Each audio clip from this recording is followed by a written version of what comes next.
Namaskar. Hello, channel. I'm your host. Joining me today is Sridhar Chityala. Like I mentioned in the previous podcast, R. Rajagopalan ji is not well and he'll be back hopefully next week. We'll keep you posted on his health. Right now, he's in the hospital and he may be out of ICU. I don't know if he's still there or not, but he's okay. And I will let you know about what's happening. But we have Sridhar Chityala as the markets have opened in Far East, in Japan, and so on and so forth. The Nikkei is down 7.2% or 4,000 points. Oil has shot through the roof. All this and more as the impact of this conflict on the markets is going to be discussed with Sridhar Chityala. Sridhar ji, namaskar and welcome to P Guru's channel. How are you, sir? Namaskar ji. Good morning and doing very well, sir. Thank you for the show which we organized at such short notice with markets in a kind of turmoil, Sriji, at the moment. Thank you so much, sir. And viewers, we have a slide deck to share with you. Sridhar ji, before we jump into the slide deck, I request to all of you, please to like this video. This has come about with very short notice. Sridhar ji and I have put this together in like the last couple of hours, and it's a fairly impressive, impactful graphic. Slide presentation. So request to all of you, whoever is watching now, to please like this video and thank you in advance. Over to you, sir. Right. So if you recall, just about a few days ago, we talked about what the markets or what the institutions perceived the market condition to be. They did not anticipate or expect the oil to hit $100 per barrel. They expected the hurdle rate is around $95 a barrel and things will resolve. But circumstances have changed, as is the case in any of these situations. And now we have hit $100 a barrel. And the other important thing is almost the price parity between West Texas and Brent has narrowed to almost what you call as negligence. Historically, there's at least a 1 to 2% price variance between West Texas and Brent. Brent is a superior version compared to West Texas, since there is a price issue. So, but having said that, and then you are beginning to feel the reverberations in quite a few markets where you have seen losses kind of build up purely on sentiments, not only on sentiments, but anticipation of broader issues emanating from some of the actions the OPEC countries have taken. So that's what we'll discuss as we roll this slide deck along.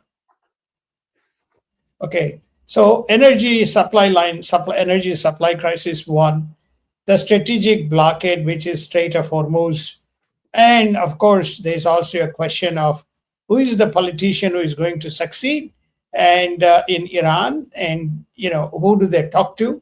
Because right now the Western nations, notably Iran and US, urging the civilians to launch a civil war and effectively take over the government, and that has not happened. Next. Right. So the West Texas crude the price have shot up to $106.22 as we speak, making an increase of 17%. And last week, we saw, ever since this war commenced around February 28th, the prices have grown by about 35%. The Brent crude is around $106, and that's also around the same. It has grown to about $106.92. It has grown by about 15%. These prices that you are witnessing in terms of the appreciation is the last that we saw during the Russia-Ukraine crisis. But Russia is a huge supplier, and so therefore the impact was quite strong almost immediately once the invasion took place.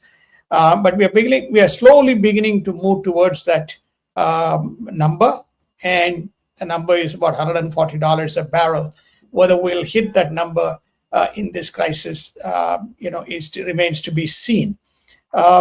Primary concern will delve on. So why this is the case? Now, obviously, that equities market have taken a hit. Dow is down about 4%. at 46,610. S&P is down about 6,625 at 5%. Gold has slipped by about 2.9% to 5,074. And US 10-year yield, which was slightly below 4% or touching 4%, is at 4.191% because fear of inflation. And Euro USD is at $1.16. That's come down from $1.20 or 21 by about 1.7%. It's not presented here. The Japanese yen is around 159 for a dollar. Now, that means is good in one way because the carry trades, enjoy a healthy spread and they don't need to sell assets to pay off. But the interest rate is around 2.1%. 10-year Japanese yen bond rates are at 2.1. But there's no threat as far as the carry trades are concerned because they're able to match the rise in rates with the discounting that is taken place. The overarching theory is that dollars have strengthened, contrary to many beliefs that dollar has become a safe haven destination. So everybody is shifting to dollar assets. This is one of the reasons why even you have seen a decline in the gold pricing. Next slide, G. Okay.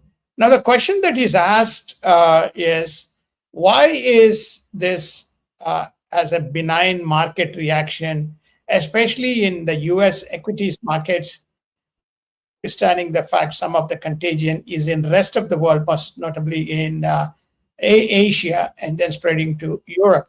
So why is the reason, despite significant drop in equities markets, globally, the reaction in the US markets have been benign?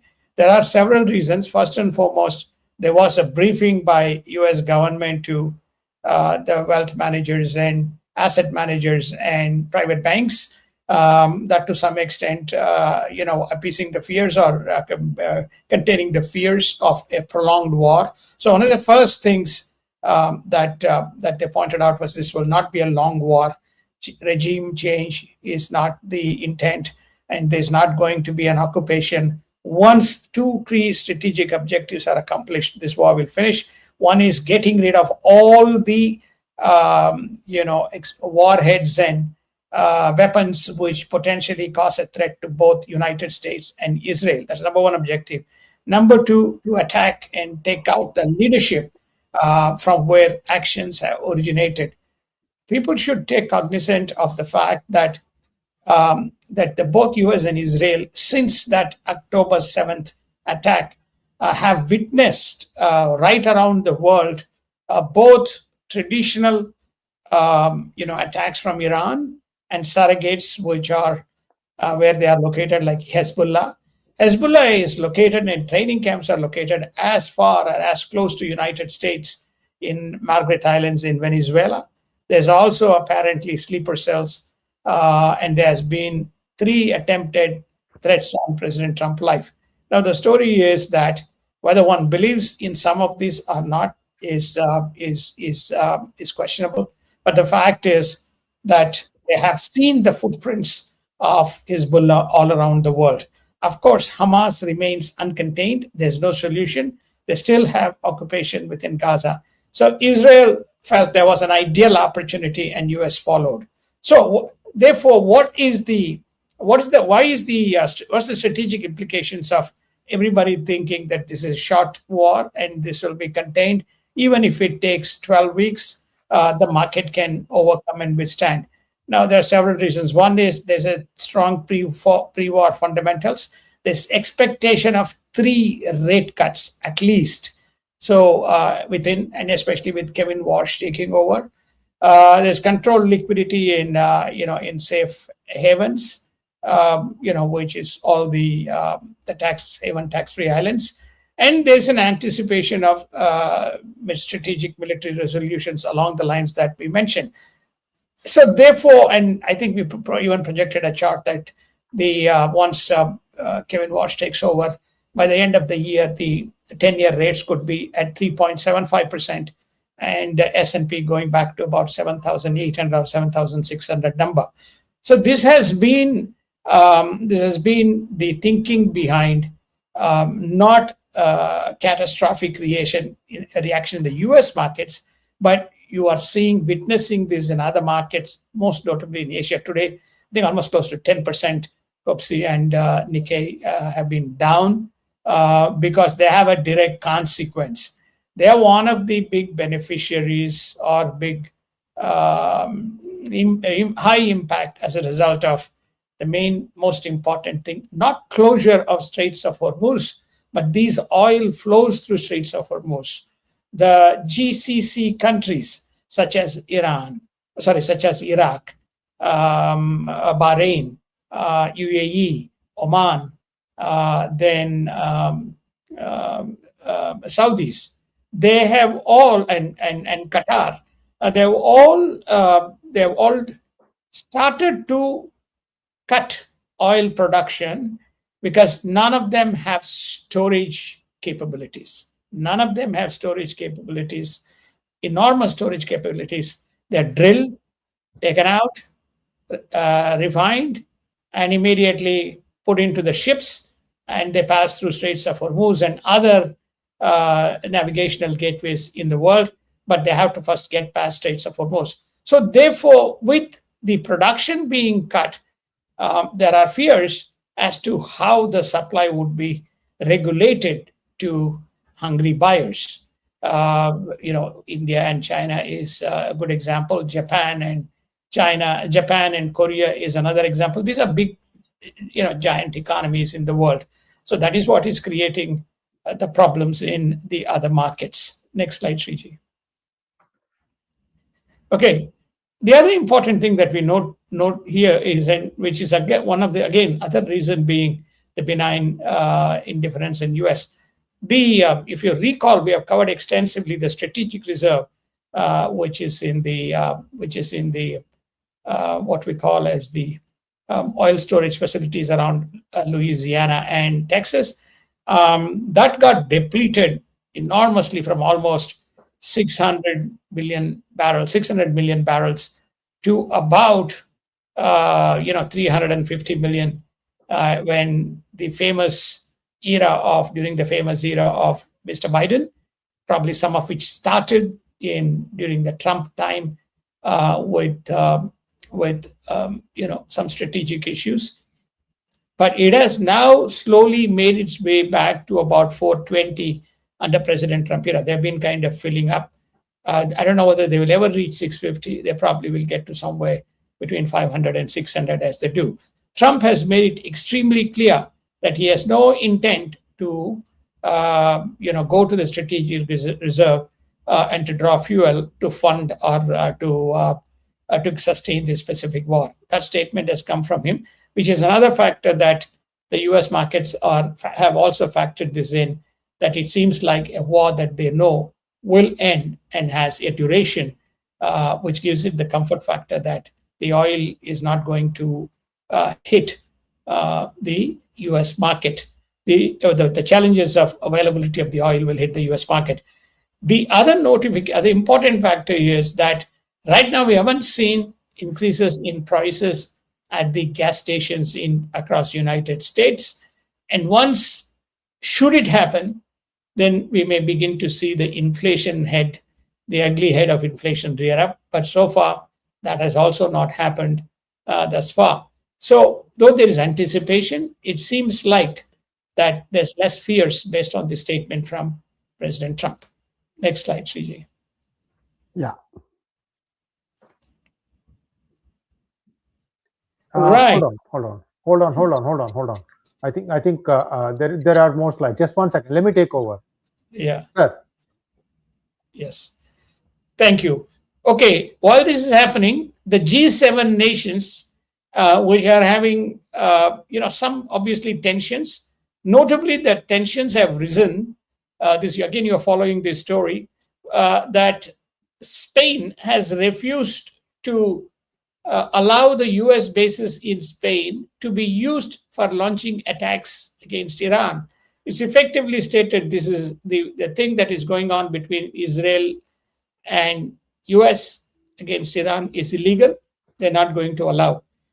which prompted an adverse response from Trump, threatening Spain with all kinds of trade sanctions, and saying the actions of Spain are unacceptable. But having said that, the France, which is currently the holds the presidency candidacy for G7, has also some challenges with the sustained or this continued war, and and causing some tensions within its own economic environment, primarily for due to inflation. So they have called for a meeting between the key members, central bankers, to actually assess how exactly to contain the issues. Next, we'll tell you what those three issues are. Next slide. Oh, sorry. 1 second. Let me take over. Let me manage it, sir. Yes. So France hosting the meeting in June. That's the actual leaders meeting, and the trade escalation is because of the steel, aluminium, and auto tariffs are back. And if one nation blocks and the other nations don't support, then the question of EU sovereignty rises. So there's no EU has to act in unison on any kind of a policy. So you're not going to see all the rest of the G6 nations, and some of them like Italy, Britain, though Britain is not a part of Germany, France, they have all aligned with Spain and effectively said the actions against Spain are unacceptable. So this is creating tensions between US and some of the G7 members. Japan is facing the consequences because Japan and Korea, along with China and India, are one of the biggest beneficiaries or one of the biggest receivers of the oil flowing through Straits of Hormuz. So they're also feeling the pinch of this particular war and the consequences of it impacting the manufacturing. They're all energy dependent, and that flowing through and causing inflation in those respective countries. China has already reduced its GDP for FY26 to about 5%, from 5.6 to 6% to about 5%. They believe is that it will reduce even further. Why? Next slide. Right. If you take a look at this slide, the left-hand side chart shows you where does US get its energy or oil supplies from. Another important factor is US today is a net exporter, which means it can cut some of its imports and serve itself if there's any supply chain issues. And if you took a look at the right, this is the right the chart on the right side, or right, just bigger. Yeah. The previous one more time, Srijit, the prior slide. Yes, 55% of the oil comes from Canada, 7% of the oil comes from Mexico, and less than 4% of the oil flowing through Straits of Hormuz is from Saudi Arabia. And other small nations make up 33%, including Iran, etc. So you can see that US, another data factor is US to a great extent is insulated from the shutdown of Hormuz. While if you go to the other side, which is the China is significantly impacted because 85% of the oil that is flowing through Straits of Hormuz, from Iran, flowing through Straits of Hormuz, goes to China, and 15% goes to the other nations, including India. This is purely from Iran, flowing through Strait of Hormuz. Now, United States has constantly and consistently questioned that the oil flowing from Iran to China is illegal and is sanctioned oil. But China could care two hooves about it, and it has kind of managed. And though India has curtailed, but India has also been drawing good amount of supplies from Iran, again, through the Strait of Hormuz. But India has built so much of strategic alternatives, including Russia. The impact is rather less from this perspective. We will do probably a separate show. There is a very important gateway through which oil flows to China, China, Japan, and Korea. That is the Malacca Strait. There's a lot of refining that takes place that is through Malacca Strait.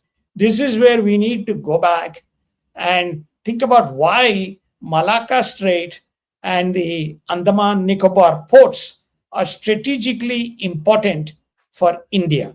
Because if China does a blockade of the Malacca Strait, two major nations that are going to be impacted are Japan and Korea. And South So Korea.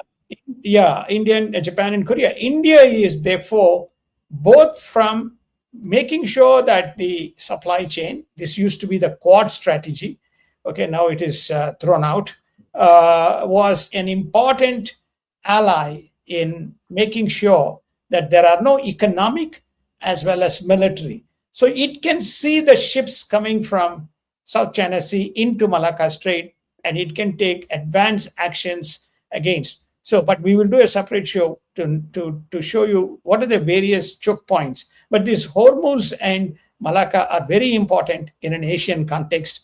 And when you also look at the flow of oil, obviously the other one is South China Sea, which we'll touch on. And then, of course, you have Red Sea and all that. But that's not the purpose. But this is here to show that how much China is impacted as a result of this, and which prompted, before we go to the next slide, this is a breaking news. You may not see the slide. I and Sri discussed about it. Before this morning, Asia time, Dr. Wang Yi, the foreign minister and special advisor to Xi Jinping, has come out in public and basically said that here's the 5 bullet points and 5-point solution, and China is willing to be the arbitrator. It considers both the actions of China and actions of US and actions of Israel as illegal. And what are the 5 points? They basically said that the 5 points are: all parties should respect national sovereignty, no abusive use of military might, non-interference other countries' internal affairs, a commitment to seeking political resolution to problems, and constructive actions by major powers. It's obviously targeted at United States. These are the 5 bullet points, which is, as you all know, is a non-starter from the start, simply because it hasn't looked at the key issues which US and Israel believes, which is the Hezbollah, Hamas, and threats. To that, they have again stated they don't believe in Israel occupation of Gaza. They don't believe in Israel occupation of Palestine. They believe in two-state solution. So there is intermix of geopolitical issues in conjunction with this whole energy dependence by China, most notably from this particular region. Next slide, G.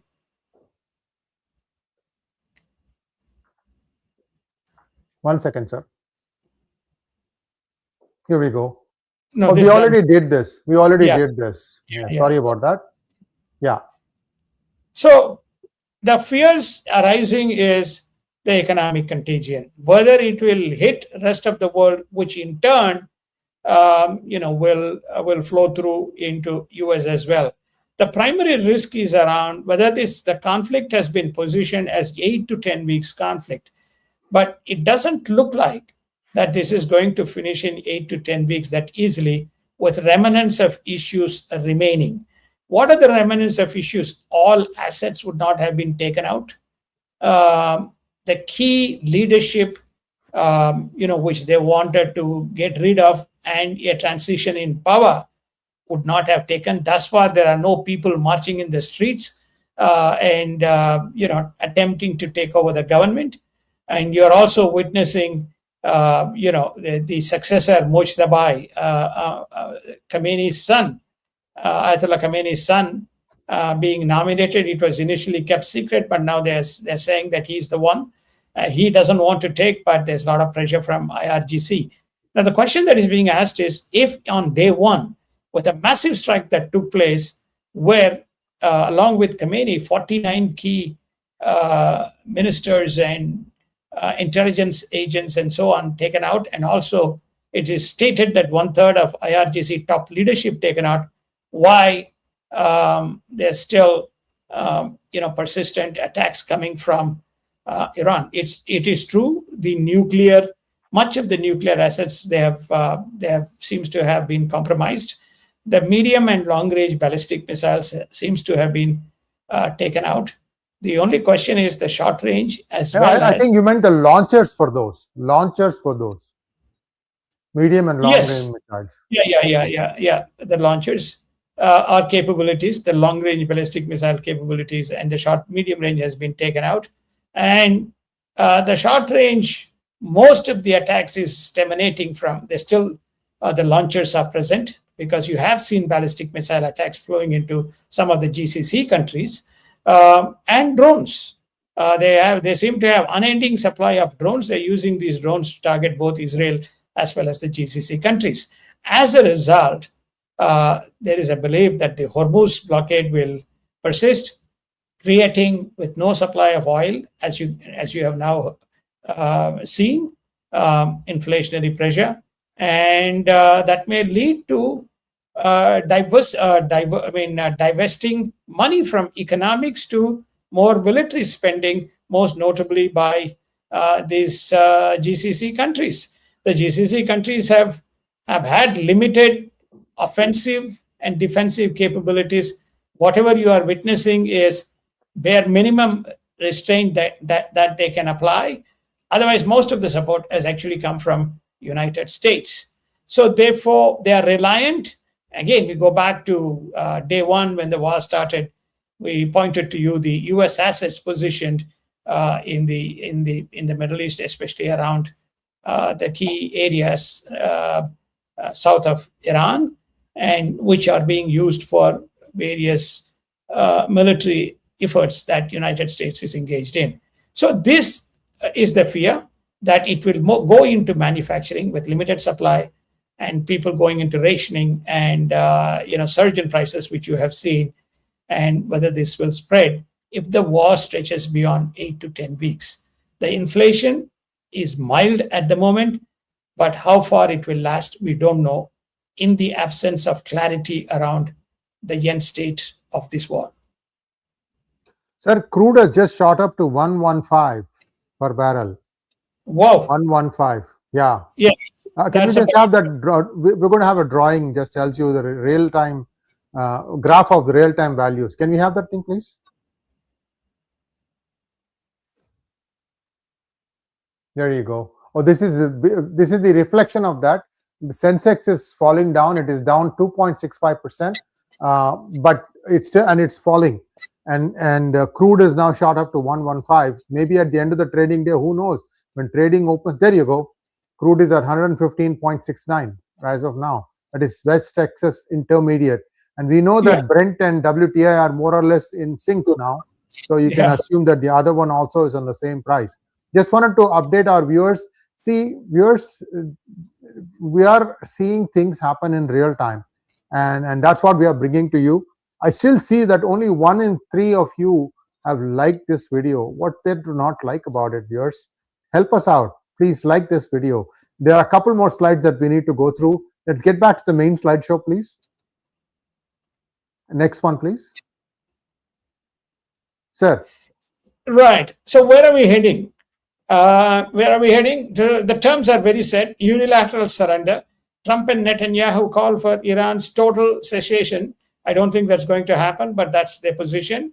And everybody is surprised, or everybody knew this, Iranians' resilience. Despite ruins, there's been various, what you call, these are not drone shots or drone images. These are images from U.S. Fighter aircrafts. The sites and targets that they have completely destroyed within Iran, and most of them are, including the over the weekend, the oil storage facilities have been hit because they're not hitting the oil wells, but they're taking out the storage because they believe that will mean that they're incapacitated in terms of using for military purposes or even for domestic purposes. So the future military escalation, there is a huge escalation which both both Israel and US have stated, if there is going to be further what you call further increase in their campaigns, then one can only imagine what the consequences of that could look like. But these nations have faced these types of campaigns, and then somehow they sustain and survive. Then I think we've already covered economic contagion as a result. So we already covered the inflation and supply chain disruptions and the elimination of interest rate cuts. Interest rate cuts now look, very doubtful as we sit here and look at all the economic parameters. And contrary to many's belief that the safe haven seems to be the US dollar assets. So Thank you, sir. That's the update, Sridhar. Thank you so much. Viewers, there is one more update that will be coming during the day in a few hours' time about what exactly is happening in Hormuz Strait.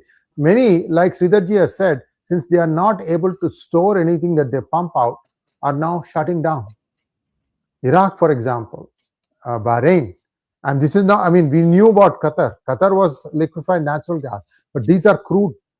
And Saudi Arabia, all that update is there on that one. So do come back for that one. Sir, I also heard that inside Iran, the quota per person or per car, I don't know exactly how it is, has been reduced from 30 liters to 20 liters. This could be per week. I think it's per week. It could be per day also. I don't know. But basically, they have slashed it by 33%. It tells you that the storage tanks have taken a huge hit. And what I have to understand, what I fail to understand, I should say, is the refusal of these clerics to accept that, they are practically decimated. And there's another thing that's happening, this I should mention. Much of the, what is that, Basij, which is the entry point into IRGC, many of these volunteers are getting from Telegram, from unknown numbers, which means they are not related to that. So somebody has hacked Telegram software and they are sending messages. They are saying, surrender or hide. We know what you have been up to.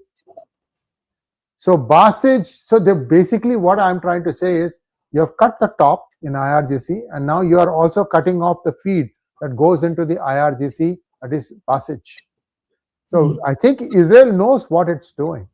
And I'm inclined to believe the glass is half full. Let's wait and see how it goes. I just wanted to share all the stuff that has come across my desk to all our viewers. And I think we may have a few questions. We can take those now. Yeah. Otherwise, we can wrap it up. Thank you, Freethinker, for becoming YouTube member. Ramachandran wants to know, should India force Gulf countries to accept partial INR payments for future oil and gas contracts? India has tried, and because of some of the settlement issues and delays and currency rates, etc., US dollar continues to be the preferred currency.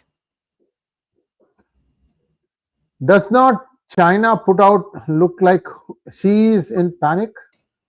Yes, is obviously in panic. His economy is slowing. His energy supplies are cut. Nobody is listening. Nobody is talking to them. Nobody is bothered about China. That's what prompted. Absolutely correct. Next one, please. Crude prices have doubled, triple top, can lead to an all-time high of $150 per barrel. Yes, it can. They're at 115. It's already 115. I think all it needs is some fatalistic statement to come from GCC, then the oil is going to shoot up to, By the way, when the oil goes to 150, don't get me wrong, who are the beneficiaries? It's the same nations. Yes. It's the same GCC nations that are beneficiaries. Would they want oil at 115 or would they want oil at $60? What they have, what they're selling. So Saudi Arabia has been suffering because of the cash flow issue, because of the dollar differential between what they need versus what they're getting in terms of the energy prices. So $115, Saudis are laughing all the way to the bank. So, there's all kinds of geopolitical, issues that are at play here. Next one, please. Has Bahrain king run away? No, no, that's wrong. Next one. What is the future of petrodollar post-war? Well, it continues. You have seen the flight of capital to dollar assets, so therefore, why would anything change? And also, the GCC nations have significant amount of capital invested in U.S. assets. So, well, also, I think we have covered in a show that they committed, close to $3 trillion to put into infrastructure in the U.S., most notably in LNG, liquefied natural gas, into storage containers for LNG, then into what you call AI, EV chips, etc., etc. So there's a significant amount of investment that has gone in. If I'm correct, I think Saudi sovereign fund is one of the highest investors in Nvidia. So I think you have a lot of interconnectivity as a result, even leading into this war. So if at all there is a non-petrodollar, then it is purely China and Russia pushing, because Russia is equally a very big supplier of oil. As far as Middle East is concerned, they continue to rely on US dollar. They have not moved away. Next one, please. Iran has given a free way to Chinese vessels carrying crude from Iran shores. How do you see America stopping this to give a blow to both Iran and China? Well, I think that what they have stated is they will not attack those vessels passing through.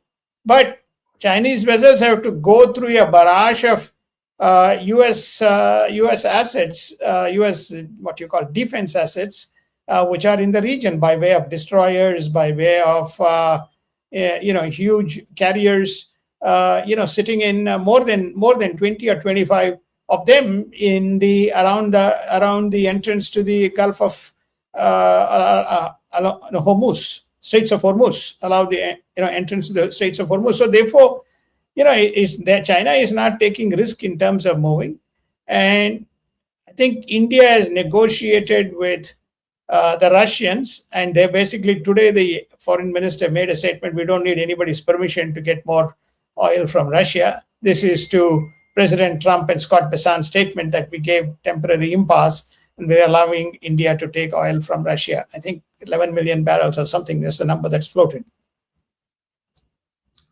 Next one. Any update on Hong Kong economy? There is no Hong Kong economy anymore, right? Well, they do have a economy which is based on called as the SAR, Specially Administrative Region. Hong Kong economy is equally impacted, because the reason if China is impacted, Hong Kong is impacted to the extent of the markets. Yeah. Since Hormuz is closed anyway, how will higher prices benefit the Gulf nations much? If Hormuz is open tomorrow, the prices will fall. So this is only paper profit, isn't it? No, it's a book profit, because it's what is left that they are selling. It's cash received against those reserves, cash received against those vessels which are already in motion. Their prices are going to change if they are not contracted already. If there is a contract, then that contracted price remains. So that is how it is going to. It's going to sell those in the reserves, and desperate buyers will pay. Doesn't matter, how sophisticated they are or how unsophisticated. So there is a forward contract for a future contract for some of these things in those storage, before prior to prices coming down, and again, refining and filling up the storage or filling up the ships. Thank you so much, sir. And that brings us to a close of today's program. Sridharji is also working on understanding the nuances of various things of the product like LNG, LPG, and so on. And we'll have that probably in a couple of days' time when we are ready with the deck. And Sridharji, thank you so much. This was done in a couple of hours' time, viewers, and I hope you understand. And plus, when we published the thing, the crude price was at 106. Now it's at 115. Who knows? By the end of the trading day today, it might hit 150. So these are troubled times, and please stay with us. Also share this thing with I'm trying to see. It's too small for me to check. It's less. Uh, Dow is going to be down less than down by 5%, I think. Yeah. And gold is also falling a little bit, not a whole lot, but it's the crude that is the one that's in the in the crosshairs right now. What he said. So dollar, I mean, we covered gold is because moving to dollar assets. Equities are falling because of the fears that inflation will creep, and the story is that the rate cuts may be in doubt because they factored in 2 to 3 rate cuts. That's the second, and the third is that if there is a shortage, this obviously flows into manufacturing. Also, whether imported items will cost more. US may earn money, but will it cost more? And will it add pressure to the prices for those who are exporting to US? So these are all the fears that's probably driving. This is not a domestic fear. That's what we meant by saying the markets have not fallen to the extent of what one would have expected in these types of circumstances. Thank you so much, sir. And we are talking about US stock, which is where bulk of the action is. And of course, there will be some correction like we predict. And we'll keep you posted. And thank you so much, Sridharji. And viewers will be back again very shortly with Sridharji. Namaskar. Namaskar. Thank you so much. Thank you for everybody. Continue to support Sri IRG and P Gurus for excellent work and on the spot, on the dot kind of coverage that Sri IRG has been doing with his team. Thank you.